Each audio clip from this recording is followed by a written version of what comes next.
মেস্তা রিমুভ হলো বাংলাদেশে একটা বর্তমানে ভয়ঙ্কর রূপ ধারণ করেছে আমাদের বোনদের জন্য।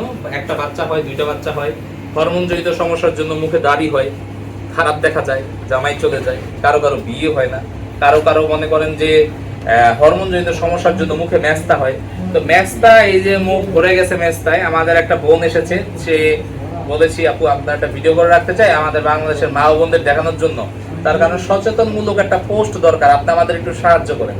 উনি বলল যে ঠিক আছে ভাইয়া, করেন, সমস্যা নাই, হ্যাঁ সুন্দরভাবে করলে আমাদের কোনো প্রবলেম নেই। তো আমরা সুন্দরভাবে একটা ভিডিও প্রেজেন্ট করতে যাচ্ছি। এটা হলো একটা মেস্তা, এই মেস্তার জন্য ওনার পারিবারিক অনেক সমস্যা হচ্ছে, ওনার বিয়ে হচ্ছে না, ওনার বিয়ে শাদীর কথা হয়, কথা ভেঙে যাচ্ছে শুধু স্পটের জন্য। তো আমার এটার জন্য মন থেকে আমি অনেক কষ্ট পেয়েছি।